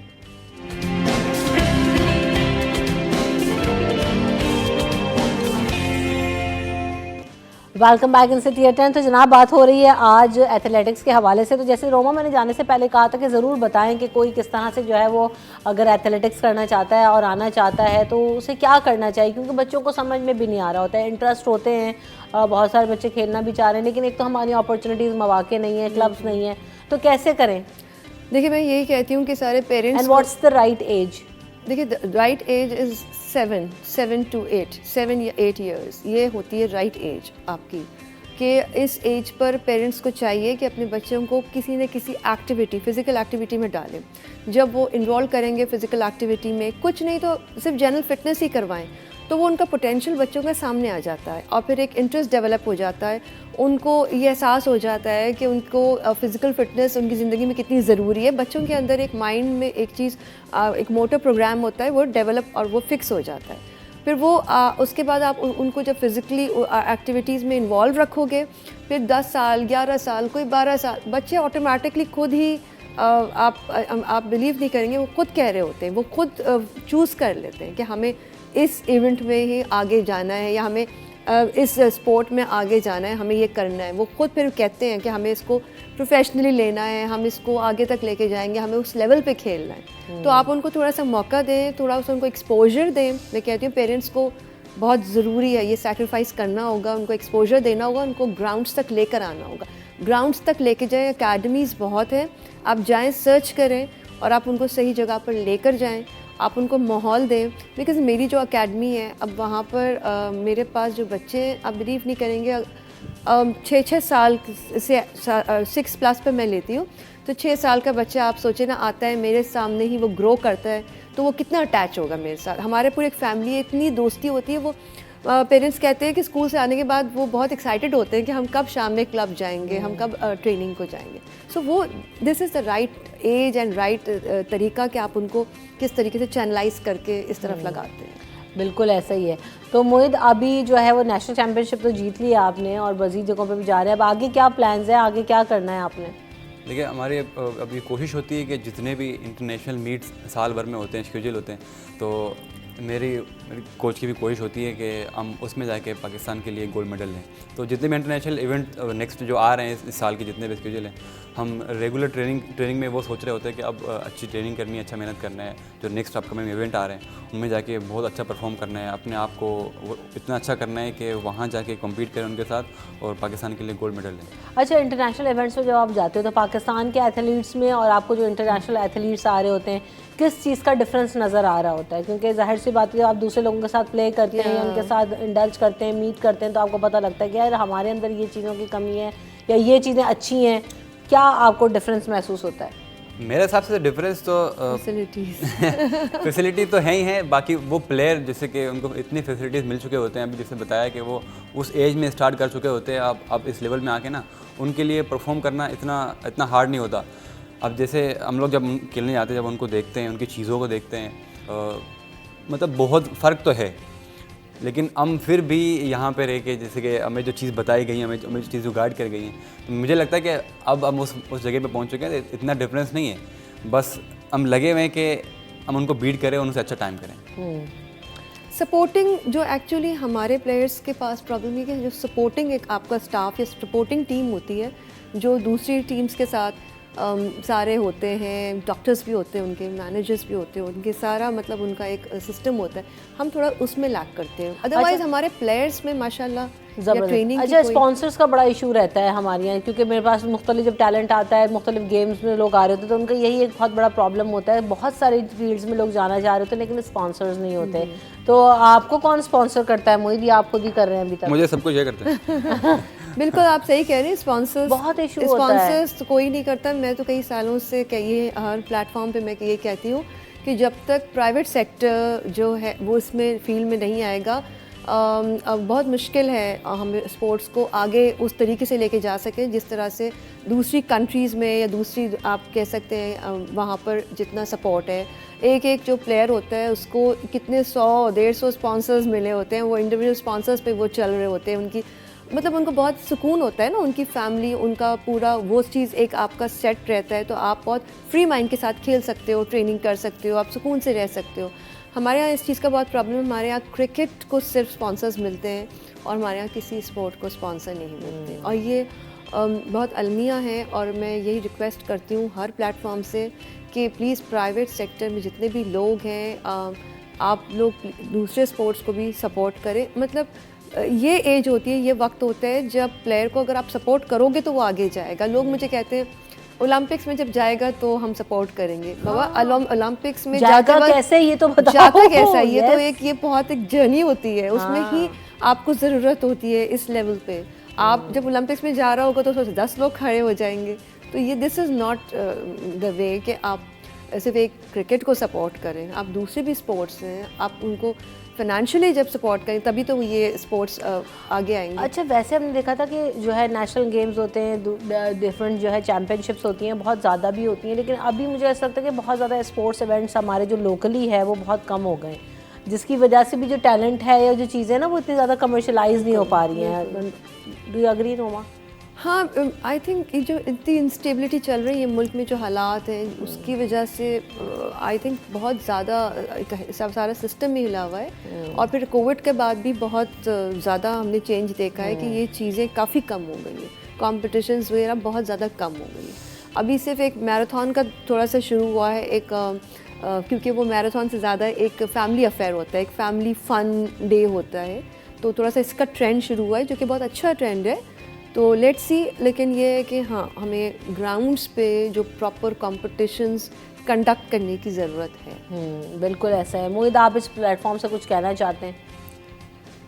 मैं अक्सर कहता हूँ कि हमारे जो यंग हैं, हमारे यूथ जो अभी ऊपर आ रही है, मैं अक्सर उनको मैसेज देता हूँ कि किसी भी फील्ड में वो हैं, वो मेहनत कर रहे होते हैं, वो अपना पूरा 100% दे रहे होते हैं, तो मैं उनको बस एक ही चीज़ कहूँगा कि वो लगे रहें। कोई भी नहीं आपको वो, अब जैसे हम प्लेयर जब हमें कोई सपोर्ट करें, स्पॉन्सर करें, मैं कहता हूँ आप लगे रहें, अपने फील्ड में मेहनत करते रहें, आपको ऑटोमेटिकली सब सपोर्ट करेंगे, आपके पास खुद आएंगे। आप अगर मेहनत करते रहोगे सच्चे दिल से तो आप बहुत आगे जाएंगे। कंसिस्टेंसी नहीं होती ना, लोग छोड़ देते हैं, क्योंकि वही वाली बात है कि जब आपके पीछे और दूसरे मसले मसाइल होते हैं, आपके फोकसेस कहीं और होते हैं, तो आप डिसहार्ट होकर लोग छोड़ देते हैं। तो रोमा, आप कुछ ऐड करेंगी? बस मैं यही कहना चाहूँगी कि स्पोर्ट्स को थोड़ा सा सीरियस एक फील्ड की तरह लेना चाहिए। स्पोर्ट्स की फील्ड में मेरी बड़ी ख्वाहिश है कि लोग सर्टिफिकेशंस और पढ़ के और डिग्रीज़ लेकर आप आगे आएँ, ताकि हमारे ये जो छोटा जो एक ग्रास रूट जिसे हम कहते हैं छोटे बच्चे, उनकी हैंडलिंग बहुत डिफ़िकल्ट होती है। उनको अच्छे कोचेस, अच्छे ट्रेनर्स की ज़रूरत है। तो जब तक हम अपने आप को ग्रूम करके हम अपनी फील्ड में पढ़ के आगे स्टेप आउट नहीं करेंगे तो हम आगे ये बच्चों को किस तरह ग्रूम करेंगे। तो मेरी बस यही रिक्वेस्ट है कि इस फील्ड को सीरियसली लेकर लोग आगे आएँ, इसको एक अच्छी फील्ड समझें और सीरियस लेवल पे पेरेंट्स भी बच्चों को फ़िज़िकल एक्टिविटीज़ की तरफ लेकर आएँ और चैनलाइज करें। और बहुत ज़रूरी है ये, मेरा ख्याल है पढ़ाई से ज़्यादा ज़रूरी अब बिल्कुल ऐसे ही अभी हमने फिजिकल और हेल्थ और बिल्कुल ऐसे ही जो हम दौड़ देख रहे हो कोविड के बाद हमने बहुत ज़्यादा सीखा कि सबसे जो इम्पोर्टेंट चीज़ है वो आपकी हेल्थ और फिटनेस है। अगर आप फिट हैं, हेल्दी हैं, खुश हैं तो आप जो है वो सब कुछ ज़िंदगी में कर सकते हैं। और वो चीज़ें आपको यकीनन साथ साथ हम इसको को करिकुलर एक्टिविटीज़ कहते हैं, स्पोर्ट कहते हैं, और चीज़ें हैं और दीगर गेम्स हैं जिसमें भी आपके बच्चे का इंटरेस्ट है, चाहे वो बोर्ड गेम्स ही क्यों ना हो, चाहे वो एथलेटिक्स हो, चाहे वो स्पोर्ट्स का कोई भी हो, फुटबॉल हो, क्रिकेट हो, जाने दें उसमें और उसको एक्सेल करने दें। वो अपने शौक से जो कुछ करेगा वो सबसे बेस्ट होगा। तो thank you so much Roma and Mohit for coming in the show. और बड़ा ज़बरदस्त अच्छा लगा आप लोगों से बात करके। हम यहाँ पे ब्रेक की तरफ बढ़ना है, ब्रेक के बाद हाजिर होंगे।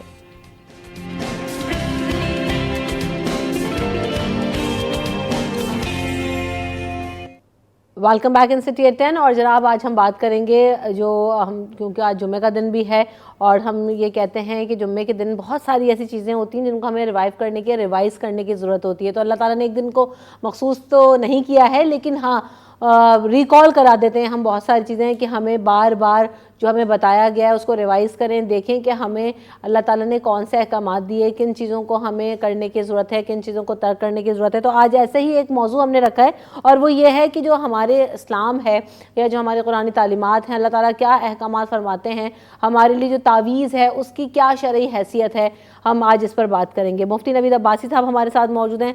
अस्सलाम वालेकुम मुफ्ती साहब, कैसे हैं आप? वालेकुम अस्सलाम व रहमतुल्लाहि व बरकातहू। कैसी तबीयत है आपके? मिजाज बखैर? अल्हम्दुलिल्लाह। मुफ्ती साहब जब हम बात करते हैं कि जो तावीज़ है या जो तावीज़ गंडे किए जाते हैं, अब जाहिर सी बात है हसद, जलन या जो है एक से दूसरे से आगे बढ़ने की चीज़ में इन सब चीज़ों के लिए किए जा रहे होते हैं, तो इनकी शरई हैसियत क्या है, इस पर रोशनी डालिएगा। नहमदुहु व नसल्ली अला रसूलिहिल करीम, अम्मा बाद, बिस्मिल्लाहिर रहमानिर रहीम। दौरे हाजिर में जिस मुआशरे में हम रहते हैं, जब यहाँ तावीज़ का नाम लिया जाता है तो हम उससे मुराद ये समझते हैं कि शायद किसी के ऊपर कोई बदअमल के ज़रिए तावीज़ कर दिया गया है, जादू कर दिया गया है और उसको तावीज़ के ज़रिए बांध दिया गया है। ये उर्फ़ में हमारे मुआशरे में होता है और यही वजह है कि मुख्तलिफ़ टीवी चैनल भी फिर इन चीज़ों पर प्रोग्राम भी करते हैं। बुनियादी तौर पर देखिए कि तावीज़ दो तरह के हैं। एक तावीज़ है वो रूहानी अमल, वो किसी कामिल आदमी के हाथ की लिखी हुई वो आयात जो उसने लिख कर दी और जिसने लिखवाई उसने अपने पास रखी या उनको पी लिया और उसके ज़रिए वो शिफा याब हो गया। ये वाला तावीज़ तो बिल्कुल ठीक है, दुरुस्त है, इसकी शरीयत में इजाज़त है। किसी बीमारी से निजात के लिए इस तरह का दम, तावीज़, ये तमाम काम हमें नबी अकरम सल्लल्लाहु अलैहि वसल्लम के ज़माने अक़दस व अथर से नज़र आते हैं। देखिए हुज़ूर अलैहिस्सलाम के सहाबा एक जगह पर तशरीफ़ ले गए तो वहाँ उनको अच्छे तरीके से वेलकम नहीं किया गया। वहाँ सांप ने किसी आदमी को काट लिया जो कबीले का सरबराह था। अब कोई इलाज नहीं था तो वो सहाबा के पास आए कि ये रात को यहाँ रुके थे, हमने तो इनकी आओ भगत नहीं की, लेकिन चले इनसे पूछते हैं। तो सहाबा कराम ने कहा हमारे पास इलाज तो है, हम दम करेंगे ये ठीक हो जाएगा, लेकिन इसके बदले में हम आपसे बकरियाँ लेंगे। तो अब वो उन्होंने दम किया, वो ठीक हो गया, उन्होंने उसके बदले में बकरियां भी दी। तो फिर नबी अब ये बकरियां लेना जायज़ है या नाजायज़, ये एक अमर था। तो नबी अकरम सल्लल्लाहु अलैहि वसल्लम की बारगाह में सहाबा पहुँचे तो हुज़ूर अकरम सल्लल्लाहु अलैहि वसल्लम ने मुस्करा के फरमाया कि उनमें से मुझे भी ऐसा दो। यानी तावीज़ के बदले में किसी की खिदमत करना भी जायज़ है, लेकिन ये इस तरीके से बैठ जाना कि जनाब मैं ये काम करता हूँ इसको कारोबार बना लेना, ये दुरुस्त नहीं है। आप कोई तावीज़ करते हैं, कोई अमल करते हैं, कोई दम डालते हैं और कोई आपकी खिदमत कर देता तो सुबहान अल्लाह। देखिए नबी अकरम सल्लल्लाहु अलैहि वसल्लम के ज़माने अक़दस व अथर में कई दफ़ा ऐसा हुआ कि सहाबा किराम रिदवानुल्लाह ताला अलैहिम अजमईन को नज़र बद लगी, सहाबा किराम रिदवानुल्लाह ताला अलैहिम अजमईन पर किसी चीज़ का असर हुआ तो नबी अकरम सल्लल्लाहु अलैहि वसल्लम ने उनको इलाज बताया। दम और तावीज़ का ये मामला तब से चला आ रहा है और अहले इल्म जो रूहानी दुनिया से ताल्लुक़ रखते हैं वो इस पर अमल पैरा है। लेकिन इसका एक कभी अमल जो नाजायज़ अमल है, जो हराम है, बल्कि ऐसे आदमी की शदीद तरीन मज़म्मत की गई है, उसकी मौत कुफ्र पर होती है। ऐसा आदमी बड़ा बदबख्त बदनसीब होता है कि जो किसी पर हसद के ज़रिए, अपनी जलन के ज़रिए किसी आदमी के पास जाके कोई काला अमल करवाता है, कोई उस पर जादू टोना करवाता है, कोई ऐसा तावीज़ करवाता है कि जिसके ज़रिए अगला आदमी बीमार हो जाता है। देखिए ये अमल करने की नबी अलैहिस्सलाम पर भी कोशिश की गई, यानी ये हैरत अंगेज़ बात मैं आपको बता रहा हूँ। अहादीस हमें बताती हैं कि कोशिश हुई नबी अकरम सल्लल्लाहु अलैहि वसल्लम की ज़ाते अक़दस व अथर पर, जलन थी, हसद था और बेशुमार चीज़ें पीछे कार फरमा थी, तो नबी अलैहिस्सलाम पर ऐसा अमल करने की कोशिश की गई। हाँ ये अलग बात है कि उस अमल ने हुज़ूर अकरम सल्लल्लाहु अलैहि वसल्लम चूँकि नबी हैं, आपकी शान बड़ी अरफ़ा वाला है, ना आपके जिस्म पर, ना आपकी रूह पर और न ही आपके मामलात पर कोई असर नहीं किया, लेकिन कोशिश तो वहाँ पर भी हुई। और फिर ज़ाहिर है जब नबी अलैहिस्सलाम पर कोशिश हो सकती है तो बाकी और कोई क्या मतलब मामला रखता है। तो इसलिए मेरी जो इस वक्त आपकी खिदमत में अर्ज़ करने का मकसद है वो ये है कि ऐसा अमल कोई भी आदमी ना करे। ये आपने प्रोग्राम रखा, दीगर जगहों पर होते हैं, हम उसकी मजम्मत करते हैं, सबको मजम्मत करनी चाहिए, ऐसे लोगों का बाइकाट करना चाहिए। जो लोग ऐसा अमल करते हैं और करवाते हैं उनके लिए अल्लाह ताला ने क्या अहकाम रखे? देखिए ऐसे आदमी जो ये अमल करवाता है, मैं वही अर्ज़ कर रहा हूँ कि ऐसे आदमी की शदीद तरीन मजम्मत की गई है। ऐसा आदमी हराम अमल कर रहा है और आप सोच सकती हैं कि हराम ये कितना बड़ा जो है ना वो अमल है कि जिसकी शदीद तरीन मजम्मत है, वो अशद हराम है और ऐसे आदमी का बाइकाट करना चाहिए। अव्वलन उसको समझाना चाहिए, अगर नहीं समझता, एक तो ये कि किसी रिश्तेदार के पास गाड़ी आ गई घर में, उसने घर नया बना लिया, हमें खामखा में जलन हो जाए किसी को मुआशरे में कि जनाब ये नेमत इससे छिन जाए। देखिए इसके एक दूसरा तरीका भी रब ने हमें बताया, रब के रसूल ने बताया। किसी को नेमत मिल गई, नेमत के मिलने पर आप कहें परवरदिगार तेरी बारगाह में तो कोई कमी नहीं है, तूने हमारे उस अजीज़, उस भाई, उस रिश्तेदार को मकान की नेमत दी है, गाड़ी दी है या कोई भी नेमत दी है, परवरदिगार तू उसको अता करता है तो मुझे भी अता करने पर कुदरत रखता है, परवरदिगार मुझे भी नेमत अता फरमा। ये है इसका सही तरीका। लेकिन ये कि उससे छिन जाए मुझे मिले, इसकी तो शदीद तरीन मजम्मत है। और देखिए ऐसे लोग रिश्तों में दरार डालने के लिए भी जो है ना तावीज़ गंडों का इस्तेमाल करते हैं। इस पर बात करेंगे, लेकिन एक कॉलर है उनको भी शामिल करते हैं। अस्सलाम वालेकुम। वालेकुम सलाम, रमशा कैसी हैं? अल्हम्दुलिल्लाह। याहया जी सवाल कीजिएगा। बस मौलाना साहब के सवाल मेरा ये है कि देखिए जलन हसद वाकई होता है और जाहिर मेरी नजर में एक बीमारी भी है। अब मसला ये है कि जिन्होंने फरमाया कि जाहिर बात है हम दूसरों की चीजों को लेकर हसद करते हैं और अपनी जो अल्लाह ने नेमतें दी है उसको शुक्र अदा करने बजाय और इसी दौर के अंदर गलत काम भी करते हैं। लेकिन जो क्वेश्चन मेरा ये ना कि होता ये कि जो तावीज पिंडे की भी अब क्या बात हो रही है, हमारे यहाँ प्रॉब्लम ये कि हम किसी जगह आप जाते हैं, किसी भी यहाँ जो बंदा साहिल वो जाएगा वो तो अपने मामला के लिए जाएगा, लेकिन जो जाली पीर और जाली लोग हैं वो आपको अकीदे से अपने हटा देते हैं। तो अपने अकाइद को मजबूत रखना कितना जरूरी है इस मामला के अंदर, किस तरह आदमी अपने अकाइद को मजबूत कर सकता है। दूसरी एक बात जो है कि हसद, अगर आप फील कर रहे हैं कि एक आदमी की नजर खराब है, होता है ऐसा, और वो हसद करता है और आपको उससे शायद नुकसान पहुंचने का खतरा हो किसी भी तरीके से, तो मेरे आपकी नजर में ऐसा क्या, एक तो ये कि आप इसका एक तरीका बताएं कि हाउ टू टैकल दैम, और एक ऐसा तरीका बताएं कि अल्लाह से हम क्या दरखास्त करें कि अल्लाह ताला इसकी हसद से हमें बचाएं।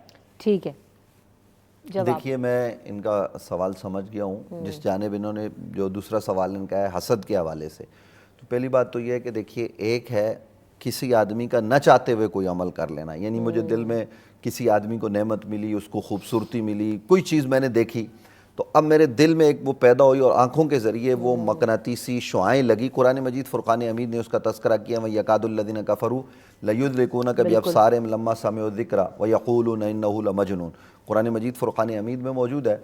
तो अब अगर नज़र बद इस हिसाब से लगती है तो हमें फ़ौरन नबी अलैहिस्सलाम ने फरमाया कि उसका दम करवाना चाहिए। सहाबा किराम रिज़वानुल्लाहि तआला अलैहिम अजमईन में से एक सहाबी गुस्ल कर रहे हैं, किसी ने उनको देख लिया तो उन्होंने उसके हवाले से ऐसे जुमले कहे और वो बेहोश हो गए, नज़र लग गई। नबी अलैहिस्सलाम की बारगाह में लाए गए तो नबी अकरम सल्लल्लाहु अलैहि वसल्लम ने उसका इलाज बताया। छोटे बच्चों को नज़र लग जाती है, यही दुआ बताई गई है। फिर उसके अलावा हदीस में कलिमात हैं, आजकल तो निकालना भी बड़ा आसान है। तो ये बंदे को कोशिश करनी चाहिए कि अपने बच्चों को नजर बद से बचाए। कि जो लोगों का पता चल रहा होता है ना कि यार ये हासिद है, जलते हैं या कुड़ते हैं, जिनके अंदाज़ा हो जाता है, उनसे कैसे बचा जा सकता है या ऐसे आइडेंटिफाई कैसे किया जा सकता है, इस पर भी बात करेंगे। लेकिन वक्फा लेते हैं, वक्फे के बाद हाजिर होंगे।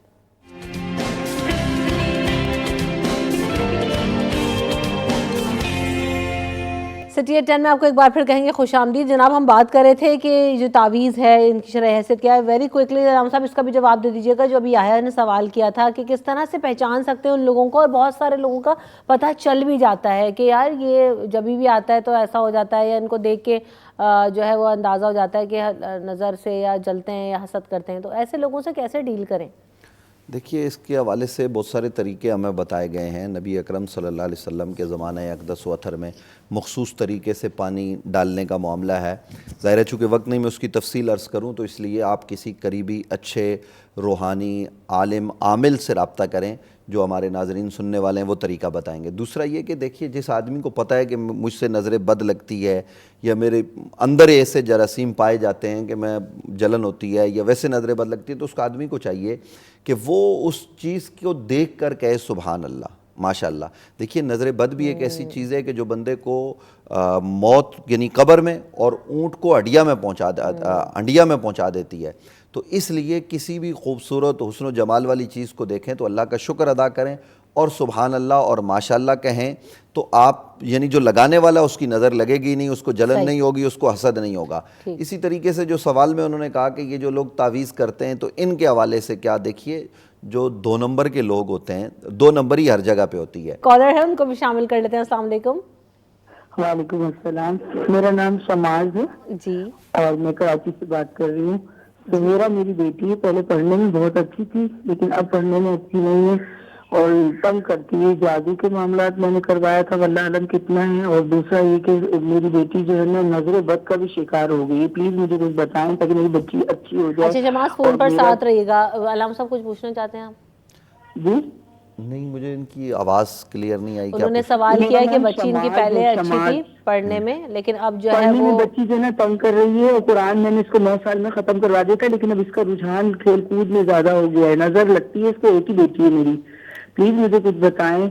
और मेरे साथ भी यही मामला है, मैं ठीक नहीं रहती। ठीक है, देखिए, एक तो ये करें कि कुरान मजीद फुरक़ान हमीद की जो आयत मैंने पढ़ी, वहीं यकादुल्लज़ीना कफ़रू लयुद्रिकूना कभी अबसारिहिम लम्मा समिउ ज़िक्रा व यक़ूलूना इन्नहु लमजनून, एक इसको दुरूद शरीफ अव्वल आखिर पढ़ के या मुबारका 3 मरतबा 5-7 मरतबा पढ़ के बच्ची पर भी दम कर दें, पानी पर दम करके पिला दें।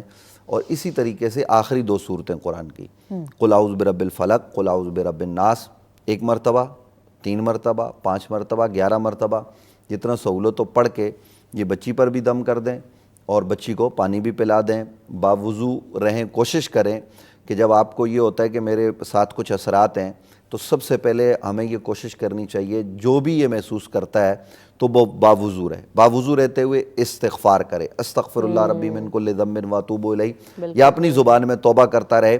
तो जब ये अमल वो करेगा और नमाज़ पढ़ेगा तो नमाज ढहाल है और तिलावत कुरान ये ढहाल है। तो जब हम अपना ताल्लुक़ कुरान से जोड़ लेंगे, हम नवाफिल की तरफ बढ़ेंगे, तो फिर ये जो अमल बद होता है या कोई करने की कोशिश करता है या नज़र होती है, तो उससे आदमी महफूज बहुत रह सारे जाए। लोग ना तोड़ कराने के लिए जो है वो लोग आमिलों के पास जा रहे होते हैं, लोगों के पास जा रहे होते हैं। जिस आयत का आप जिक्र कर रहे हैं स्ट्रॉन्ग बहुत जो है ना इम्पैक्ट रखती है वहीं यकादुल्लज़ीना। उसके अलावा हमें जो है वो मुख्तलिफ दुआएं नज़र बद के लिए भी बताई गई हैं। सूरह फलक और सूरह नास को तो तोहफ़ा कहा जाता है। तो फिर ये तोड़ और ये करवाने की ज़रूरत पेश आ सकती है, आप खुद भी कर सकते हैं इसको? देखिए, गुजारिश ये है कि हम तो ये काम प्रोफेशनली नहीं करते, ना हमारा ये प्रोफेशन है। सिर्फ बात इतनी सी है कि अगर कोई ऐसा अमल आपके साथ हो जाता है तो वो आदमी जो ज़ुहद व तक़वा रखता हो, जिसमें खौफ खुदा हो, वो आपको तलाश करना पड़ेगा, उसके पास आप पहुँचे। हमने ऐसे लोग देखे, ऐसे बुज़ुर्ग हैं जिन्होंने इसको प्रोफेशन नहीं बनाया, जो इसकी कोई डिमांड भी नहीं करते, कोई चार्ज भी नहीं करते, आपने खुशी से कुछ दे दिया तो अलग बात है, तो वो लोग इलाज कर देते हैं। लेकिन ये जो बैठे हुए ना, जिनका हमने पहले कहा, इनकी हमें मुजम्मत, इनको हुकूमत क्यों छूट देती है, जगह जगह इन्होंने जो है ना वो जिसको हम कहते हैं आम इस्तिलाह में डब्बा पीर बैठे हुए हैं। तो ये तो लोगों की इज्जतों के साथ खेलते हैं। ख़वातीन ख़ास तौर पर मैं हाथ जोड़ के कहूँगा अपनी माँओं बहनों से कि आपको तो शरी तौर पर अपने शौहर का पाबंद बनाया गया है, अपने वालिदैन का पाबंद बनाया गया है, अपने भाई के साथ अगर आपको कोई मसला है तो सबसे पहले आप अपने शौहर से डिस्कस करें।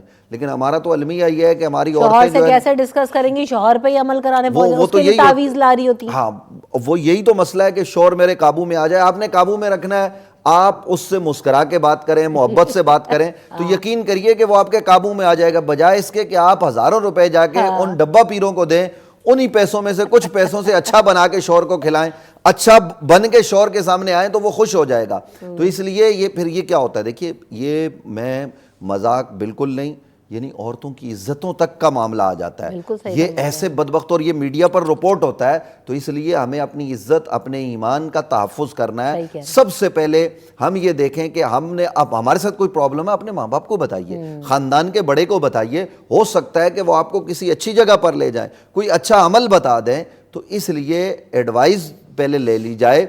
ये जो उठ के ना शोर मेरा आजकल बेरुखी का मुजाहरा कर रहा है, तो शोर को काबू करने के लिए इतने सारे पैसे भी और पूरा का पूरा घर दाव पे लगा देती हैं। और इसी तरीके से बाज़ मर्द भी करते हैं, सिर्फ औरतों का मामला नहीं है, बाज़ मर्दों का भी मसला होता है, वो भी इस जानिब जो है वो तवज्जो करते हैं, अगरचे उनकी तादाद जो है वो इस मामले में कम होती है। मर्द किसको काबू कर रहे हैं? नहीं, वो किसी और को भी काबू कर रहे होते हैं, कुछ और भी मामलात होते हैं। तो इसलिए हमारी ये गुजारिश है कि हम शरीयत की तरफ आएँ। और फिर वही वाली बात है कि आप नमाज पढ़ें, आप आए कुर्सी का, आयतुल कुर्सी, अल्लाहु ला इलाहा इल्ला हुवल हय्युल क़य्यूम, ये ढहाल है। जब आप घर से बाहर निकलते हैं तो इसको पढ़कर, सूरह इखलास पढ़कर अपने ऊपर दम कर लें, आप जो है वो हिफाजत में आ जाएंगे। यानी ऐसा है कि किसी आदमी के घर को घर के साथ आग लग गई, लेकिन उनका घर नहीं जला। वापस आने पर किसी ने पूछा कि भाई हमने आपको इतला भी की थी, आपके घर में आग लग गई और आपको यकीन था? उन्होंने कहा मुझे यकीन इस बात का था कि मैं घर से निकला था, मैंने अपने घर पर आयतुल कुर्सी का दम किया था। हमारे लोग सुबह नमाज के लिए नहीं उठते। हमारे यहाँ मुआशरे में जो है ना वो सुबह सुबह बच्चों से कोई कुरान हदीस की बात नहीं की जाती। आप माँ बाप सुबह उठें, नमाज पढ़ें, नमाज पढ़ के वो जो छोटे छोटे बच्चे हैं घर में खूबसूरत खूबसूरत, उन पर वो दम कर दें, आयतुल कुर्सी पढ़ दें, वो स्कूल जाएं, जिधर जाएं, फिर वो दिन भर महफूज रहेंगे। बचने के ये रास्ते हैं, लेकिन हम इख्तियार तो करें। आपने बचने के रास्ते बताए, आपने बहुत ही ज़बरदस्त जो चीज़ें बताई हैं वो यकीनन बहुत ही आसान और एप्लीकेबल है। हम ये कहते हैं ना कि सुबह और शाम के अस्कार, जब आप नमाज पढ़ने की बात करें तो सुबह और शाम के जो अस्कार आपको बता दिए हैं उनमें तमाम चीज़ें मौजूद हैं जिनसे आप जलन, हसद, नजर बद, तावीज़, गंडों, किसी भी चीज़ से बच सकते हैं। तस्बीह फातिमा का हुक्म तो हर नमाज के बाद जो है वो बता दी गई। तो आपको हर चीज़ के लिए कहते हैं ना कि रिवाइव और रिवाइज करने की ज़रूरत है। तो इसीलिए हम इस तरह के मौज़ूआत रखते हैं कि हमें पता सब कुछ है, जानते सब कुछ है। और नादे अली का भी जो है ना वो बहुत ज़रूरी है, ये लेकिन हम इम्प्लीमेंट नहीं करते। लेकिन आज हमने दोबारा से इन चीज़ों को रिकॉल किया है। अगर आपकी भी कोई मुश्किल है तो उसको अल्लाह ताला की तरफ रुजू करें, उसके लिए आसानी ढूंढें और उसमें तलाश कीजिए कि अल्लाह ताला ने क्या फरमाया। सही और गलत के बारे में तवाज़ुन पैदा करना खुद भी सीखिए कि क्या सही है और क्या गलत है। बहुत शुक्रिया मुफ्ती नवीद अब्बासी साहब, आप हमारे साथ मौजूद थे, आपने वक्त दिया। प्रोग्राम का वक्त यहाँ पर ख़त्म हो गया। आप जब सब अपनी दुआओं का ख़ास एहतमाम करें तो मुझे और मेरी पूरी टीम को अपनी दुआओं में ज़रूर याद रखिएगा। अल्लाह ने के बाद।